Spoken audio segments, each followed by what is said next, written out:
Hello, this is Modal. I'm making a video about the MiSTer FPGA. This video is mostly for Geoff on the Select Button forums. So what we got here is the main menu of the MiSTer. Let's go ahead and just reboot the whole machine. Cold reboot. So you were asking about turning the machine off. If you ever want to turn it off, what I recommend is you just cold reboot. Once you get to this screen, just you can either unplug the power from the device, the power barrel, but I don't recommend that really. If you buy from MiSTer add-ons, you're going to get a little part of your cable is going to have an on-off switch on it, and you can use that to turn the device off. And I recommend doing it from this screen because nothing's writing or reading or anything like that.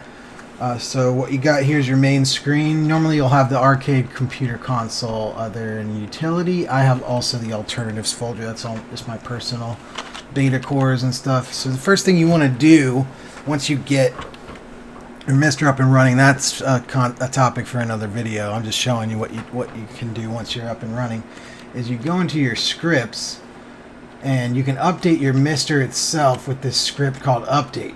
And this is going to update your main MiSTer, your Linux distribution, which is kind of a minimal Linux distribution. That's all handled from this script. Now there's another script that you can get online. If you just search update all MiSTer, you're going to find it on Google. It's not hard to find. But this script, we're going to go ahead and run this. This is the main script that you want to run. You can press up here on the keyboard, or attached keyboard. Most of your you can navigate nearly everything with a gamepad or a keyboard, but you do want a USB keyboard on your initial setup to go through some of these menus, and then you'll be 100% fine to just use a gamepad once you're set up. So from this menu, you can enable or disable what this update all script is going to download for you. You can kind of see what I've got. Names will rename the cores to a more human readable, as opposed to just what the core authors named the cores, which doesn't always line up with the name of the systems that they're emulating. This has some custom cores that, there's a whole bunch of stuff. These are custom cores that have the low-level API enabled. That's not enabled in main. So once you're done, you can save, or I don't have any changes, so I'll just exit. And so it's going to run this sequence of scripts. Update all just runs in sequence all of the other useful scripts for MiSTer. So it's a one-stop shop, basically. I highly recommend the use of it. And we're just going to kind of sit back here, let this run. This is kind of what you're going to want to do, every once in a while, so you're up to date. If you care at all about getting those bleeding edge features, you're going to absolutely want to run this. I run it before I use the MiSTer, basically. I'll turn the thing on, I'll run the update all, and then get into what I'm getting into. It does a whole bunch of stuff. It gets your BIOS files if you don't have them already. I already have them. You can see it gives you some instructions in line. Please remove the existing BIOS files, blah blah blah. That's what you would do if you didn't have them, or they weren't working properly and you needed to replace them. So it just kind of tells you what you would need to do. The first time you run this, it does take about 20-25 minutes. Depending on your internet connection, it could take longer, or maybe even shorter, because it's got a lot of stuff it wants to download on the first run. And if you ever need to replace that stuff, just delete it. Delete your there's some dot files, some dot folders in your scripts directory, and you can get rid of those as well. And the configuration files, and it'll just run through as if it's a clean install. So it's very flexible. And you see, once it finishes, if there's no Linux, sometimes the Linux distribution that's installed on the MiSTer will update itself. Under those circumstances, it will also reboot here automatically. But we're just going to press any key. It's going to take us back to the main menu. Now, since I did a cold reboot does disconnect your these devices. So I'm going to remount my remote devices, my remote directories. Not necessarily relevant unless you use network files. But anyway, so you were asking about does it have a main menu to select the core you want to play? Here's the main menu. You'd probably be interested in the console and the arcade folders mostly. Yeah, so I don't have that like I was showing you before. Like, this is not the PC Engine. You could have it listed as the PC Engine if you edit your names.txt file. You can have these listed as whatever you want. You can remove this text to the right that lists the date that the core was last updated if you want. I like to keep it on there because I like to keep track of if there's been an update to the core. I'll hop in there and I'll check it out and see what's new. So let's just go with the tried and true NES, our old Famicom. And, you know, once you're in, it's like an emulator. You can load your NES file.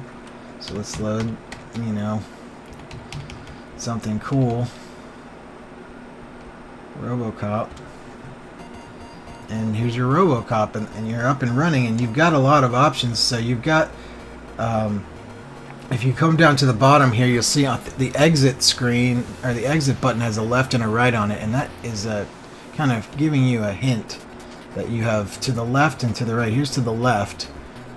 You've got your miscellaneous options screen, and then to the right you've got your system screen.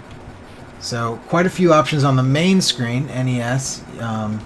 Autosave should always be on, just FYI. This is going to save your game when you turn on the menu. There's some nuance to that, but generally you want this on. You've got save states on the NES core. Not every core has save states, so this is deluxe. This is excellent. You can also have this so when this is up, you know, it will automatically pause the game. Pretty cool stuff. We're gonna leave that on. I think the music is loud. It's probably drowning me out or something. So what else we got? You know, you got a ton of stuff here. You can change the scale of it. These are perfect, pixel perfect. Or you can leave it just, you know, with the correct aspect ratio. That's completely up to you. The higher resolution you go to 1440p or 1200p, you can get pretty good pixel perfect without sacrificing too much aspect ratio, depending on the original resolution. So definitely something to play with. And now this comes into play even more when you start using your scale filters, of which there are many, and you can make your own. They're just defined by a little file that you can reverse engineer and make your own. I think there's some documentation for it, but it's not entirely complete. But you've got your LCD effects in here, which is great, because if you use your pixel perfect scaling, now you can apply, you know, these LCD effects, and that probably doesn't come through too good on YouTube, but these are excellent, especially if you've got that pixel perfect enabled, because they do get a little uneven if you don't, which can be annoying, but it actually still looks pretty good. Anyway, you got tons of stuff in here. You want your scan lines, anything you want. These aren't really the ones you want. These ones. You know, you get your scan lines. It's beautiful. There's a whole bunch of options, and it gets ridiculous. You can adjust the gamma with a curve, which helps with sometimes the scan lines make the image too dark. If you've got a really harsh game with harsh audio, like I think Nobunaga's Ambition or Romance, I don't know. There's an NES game by Koei that has incredibly harsh audio. Try it out. You can turn on low pass filters, multi-tap filters. You know, you can take a look at those. There's just a few.